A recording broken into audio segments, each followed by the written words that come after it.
ইসলামের আমির আজকে বলেছেন যে কুফরি যাতে প্রতিষ্ঠা করতে না পারে সামনের নির্বাচনে ভোট দেওয়া যাবে না, যারা পূজা রোজা এক বলে এগুলো ইসলাম নয়।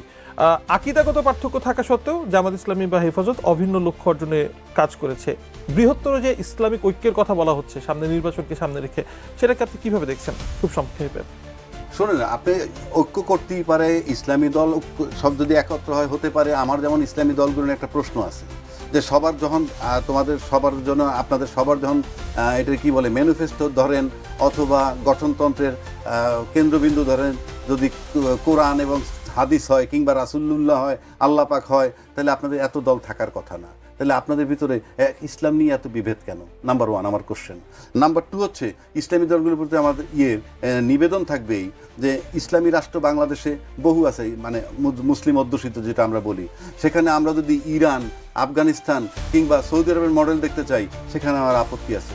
আপনাকে ইসলামী রাষ্ট্র করতে হলে চিন্তা করতে হবে মালয়েশিয়া, চিন্তা করতে হবে ইন্দোনেশিয়া, চিন্তা করতে হবে টার্কি। তাহলে আগামী নির্বাচনকে সামনে রেখে ইসলামিক দলের যেই শক্তিশালী একটা ফ্রন্ট যেই আলোচনা হচ্ছে, আপনি মানে ফিজিবিলিটি দেখছেন না? আমি ফিজিবিলিটি দেখি কি না দেখি এটা ইমেটেরিয়াল, আমি রাজনীতি করি না, কিন্তু আমি বলছি ইসলামী দলে অন্তত এই জায়গাগুলোতে শিফট হইতে হবে। আপনি ইসলাম দেখবেন ওইভাবে। আরেকটা কথা বলি, আরেকটা কথা, এই যে নির্বাচনের কথা আমরা বারবার বলতেছি, আপনি দেখেন শাপলা ছাড়া নির্বাচন নয়, সংস্কার বিচার ছাড়া নির্বাচন নিশ্চিত নয়, বিএনপি জামাতকে ক্ষমতায় নিশ্চিত নয়, নির্বাচন হবে কিনা নিশ্চিত নয়, কোনো সংস্কার এখন পর্যন্ত হয় নাই, জুলাই সনদ ভিত্তি পায় নাই, পিআর পদ্ধতি হবে কিনা, জাতীয় পার্টি বন্ধ নিষিদ্ধ হবে কিনা, এবং ফাইনালি জামাত এবং এনসিপি আমি যে আলামত পাই তারা যদি নির্বাচনে না যায় কি হবে?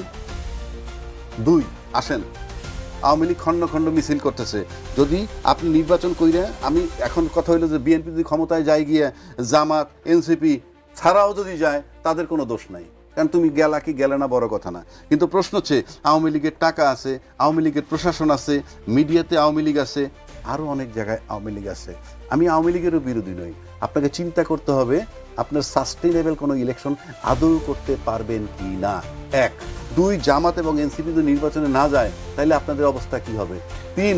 তিন, পিআর পদ্ধতি নিয়ে যে আলোচনা চলতেছে, লেভেল প্লেইং ফিল্ড চলতেছে, এটার কারণে যদি নির্বাচন নিয়ে কেউ কথা বলে, সেটা কি ইনজাস্টিস কিছু হবে?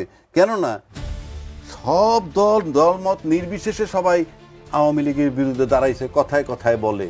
তাতে কিন্তু তারা 15 বছর আওয়ামী লীগ ক্ষমতায় ছিল যখন তারা বিরোধিতা করছে, আর সব দল ইউনূস সাহেবের সহযোগিতা করতেছে, উনি টালমাটাল। আবার আওয়ামী লীগ মিছিলও করতেছে। সুতরাং ভেবে চিন্তে আগাইতে হবে।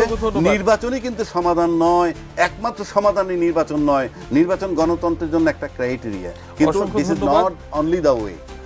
ডক্টর স্নিগ্ধা রেজওয়ানা, একেবারেই শেষ মুহূর্তে আপনার রাজ্জাকি ভাই যেটা বললেন যে সাস্টেইনেবল কোনো সমাধান তিনি এই মুহূর্তে দেখছেন না, আপনি কি দেখছেন?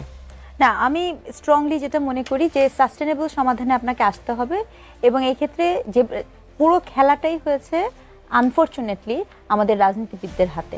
আপনি এখন যা ভাবছেন এই গল্পগুলো এরকমভাবে মোটেও কার্যকর হবে না, কারণ আমাদের যে আওয়ামী লীগ, বাংলাদেশ আওয়ামী লীগ, সেই বাংলাদেশ আওয়ামী লীগ বিভিন্ন জায়গা থেকে বিভিন্ন ধরনের কথোপকথন শোনা যায়। বাংলাদেশ আওয়ামী লীগের জন্য কিন্তু প্রধানতম থ্রেট কিন্তু আসলে জামাত না, তার প্রধানতম থ্রেট হচ্ছে বিএনপি।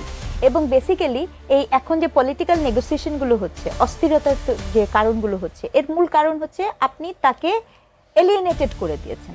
আমি যে কথাটা বলেছিলাম সেটা আমি আবারও বলছি, এলিয়েনেশন কোনোভাবেই, অর্থাৎ কাউকে আপনি রুলস দিয়ে আলাদা করে রাখলে সে তখন মেইন স্ট্রিমে ঢোকার জন্য একেবারে মিলিটেন্ট হয়ে বলতে যাচ্ছেন যে আওয়ামী লীগ ছাড়া যে নির্বাচনের কথা বলা হচ্ছে সেই নির্বাচনটা স্থিতিশীল না। আপনার আওয়ামী লীগ ছাড়া আপনি ইলেকশনে যখন যাবেন, আওয়ামী লীগ সচেতনভাবে চেষ্টা করবে, তার একটা চেষ্টাই থাকবে এই ইলেকশনের যে পরিবেশ, সেই পরিবেশকে ধ্বংস করা, এক নাম্বার। দুই নাম্বার, আপনি তাকে ছাড়া যখন ইলেকশনটা করবেন, সেই ইলেকশনটা কোনোভাবেই আমি একজন বাংলাদেশের নাগরিক হিসেবে, গণতান্ত্রিক চর্চা হিসেবে সবসময় একটা বেতে বলে ঝগড়া হবে এরকম কিছু চাই, সেটা আসলে তাকে ছাড়া আসলে সম্ভব কিনা এটা আমাকে পুনর্বিবেচনা। অসংখ্য ধন্যবাদ। আওয়ামী লীগের ইনক্লুসিভ নির্বাচন চাচ্ছেন, তাহলে বুঝেন যে কি কোঅপারেশন আমি পাচ্ছে। আমি বলছি না আমি আওয়ামী লীগ বিরোধী বা পক্ষে বিপক্ষে।